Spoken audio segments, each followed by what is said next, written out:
RG Kar medical college ও হাসপাতালে একজন মহিলা চিকিৎসককে ধর্ষণ করে খুনের ঘটনায় ব্যাপক ক্ষোভের মুখে মুখ্যমন্ত্রী মমতা বন্দ্যোপাধ্যায়ের পদত্যাগের দাবিতে একটি ছাত্র সমাজের সংগঠনের ডাকা নবান্ন অভিযান মঙ্গলবার। নবান্ন অভিযানে বেরিয়ে বর্তমান স্টেশনের প্ল্যাটফর্মে কেন বেঙ্গল পুলিশ সেই উত্তেজনা।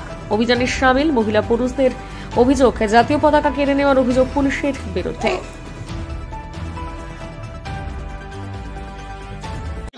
ওনাদের বক্তব্য হচ্ছে লাঠি নেওয়া যাবে কেন?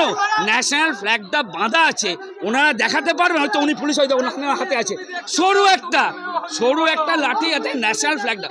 আমরা কোনো মারপিট অশান্তি করার জন্য যাচ্ছি না, আমরা সবার সঙ্গে সহযোগিতা করার জন্য। না তাহলে উনি নিয়ে নিচ্ছে আমাদের কমিশন নবান্ন অভিযানে ছাত্র যুব সমাজের ডাকে, কিন্তু পুলিশের এত তদবির, एक डर अच्छा लगा हम लोग को, एक डर अच्छा लगा। आरजी करे महिलाদের সুরক্ষা দিতে পারে না, আর নবাজন মমতা ব্যানার্জি ভয় পেয়েছে। স্বৈরতন্ত্র মমতা ব্যানার্জি বিদায়। আজ সমুদ্র হিমাচল সবাই রাস্তায় নেমেছে। আমার নাম সুমিত দত্ত। সেটা নিয়ে উঠতে দেবে না, ওরা খুলে দেবে। আইনজীবী হয় কেন করবে?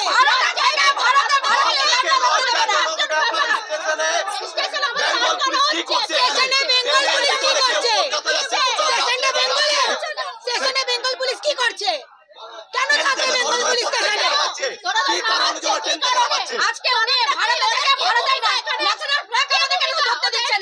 ওরা পা চাটতে চাটতে এমন হয়ে গেছে যে ওরা এখন স্টেশনে ঢুকে লোকদেরকে নামাচ্ছে, ন্যাশনাল ফ্ল্যাগ নামিয়ে দিচ্ছে।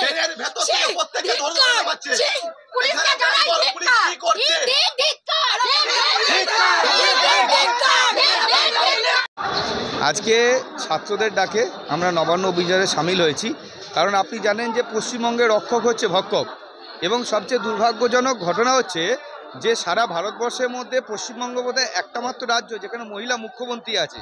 সেই মহিলা মুখ্যমন্ত্রীর প্ররোচনাতে এবং মহিলা মুখ্যমন্ত্রী অনুপ্রেরণাতে, কারণ এখানে যা কিছু হয় ওনারা দাবি করেন যে আমাদের দিদিমণির অনুপ্রেরণাতেই হচ্ছে, তাই আমি ধরে নেব যে দিকে দিকে যে মহিলাদের ধর্ষণ করা হচ্ছে এবং তাদেরকে হত্যা করা হচ্ছে নির্মমভাবে, এটা তারই অনুপ্রেরণাতে হচ্ছে। তাই একজন মহিলা, একজন মায়ের, একজন দিদি যদি অনুপ্রেরণাতে আমাদের মাতৃজাতির জীবন দুর্বিষয় হয়ে ওঠে, তাহলে আমাদের সত্যি এটা শেষে শুরু হয়ে গেছে। তো এই রাজ্যে কোনো প্রশাসন নেই, এই রাজ্যে স্বাস্থ্যমন্ত্রী, পুলিশ মন্ত্রী, মুখ্যমন্ত্রী তার নেতৃত্বে, তার অনুপ্রেরণাতে প্রতিদিন আমাদের মায়েরা ধর্ষিতা হচ্ছে, বোনেরা ধর্ষিতা হচ্ছেন এবং খুন হচ্ছেন। তার প্রতিবাদে সারা পশ্চিমবঙ্গ, সারা ভারতবর্ষ এবং সারা বিশ্বে আপনারা দেখতে পাচ্ছেন এই পশ্চিমবঙ্গের এই নক্কারজনক যে ঘটনাটা ঘটেছে তার প্রতিবাদ হচ্ছে। তাই আজকে 27 তারিখ ঐতিহাসিক ছাত্র আন্দোলনে আমরা বর্ধমানবাসী সামিল হয়েছি। আজকে এই বর্ধমান স্টেশনে আমরা দাঁড়িয়ে আছি, ট্রেন ধরবো, নবান্ন অভিযানে আমরা সামিল হব। এটা সম্পূর্ণ একটি অরাজনৈতিক একটা প্রোগ্রাম। এখানে রাজনৈতিক কোনো পতাকা থাকবে না, রাজনৈতিক কোনো স্লোগান থাকবে না। অবশ্যই এটা জাতীয় ইস্যু হয়ে গেছে, এখন আন্তর্জাতিক ইস্যু হয়েছে, তাই জাতীয় পতাকা, জাতীয় স্লোগান অবশ্যই থাকবে। আমার নাম দিব্যেন্দু চক্রবর্তী, আমি বর্ধমানের একজন বাসিন্দা এবং আমি এই আন্দোলনের একজন অংশীদার। আজকে ছাত্র যুব সমাজের ডাকে এই স্বৈরাচারী মমতা ব্যানার্জিকে বাংলা থেকে উৎখাত করতে, মুখ্যমন্ত্রীকে পদত্যাগের দাবিতে আজ ছাত্র যুব সমাজের ডাকে দলমত নির্বিশেষে এখানে কোনো নয়, জাতীয় পতাকা নিয়ে প্রতিবাদের ঝড় উঠছে নবান্ন ঘেরাও। আজকে নবান্নে আমরা যাচ্ছি, এই স্বৈরাচারী মমতা ব্যানার্জিকে উৎখাত করার সংকল্প নিয়েছি আমরা। আপনারা জানেন যে আরজিকর কাণ্ডে দোষীদের কিভাবে আড়াল করার চেষ্টা করছে এই রাজ্য সরকার। একজন মহিলা মুখ্যমন্ত্রী হয়ে বাংলার মহিলাদের নিরাপত্তা আমরা কোন জায়গায় বাস করছি? তাই ছাত্র যুব সমাজ ডাক দিয়েছে এক দফা এক দাবি, মমতা ব্যানার্জির পদত্যাগ।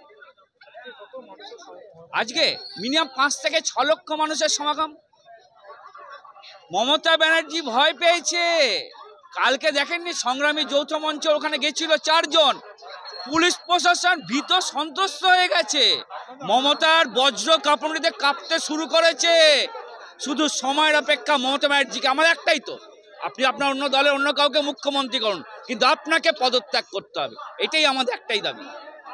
দেখা যাচ্ছে যে আপনাদের আজকের যে আন্দোলন, আজকের যে নবান্ন অভিযান, এটাকে সম্পূর্ণ করেছেন পুলিশ প্রশাসনের পক্ষ থেকে। করবেই তো, ভয় পেয়েছে, প্রোপাগান্ডা করছে, সোশ্যাল মিডিয়াতে পুলিশ প্রশাসনকে দিয়ে মিথ্যে প্রচার চলছে, যাতে মানুষ যাতে এই নবান্ন অভিযানে যাতে না যায়।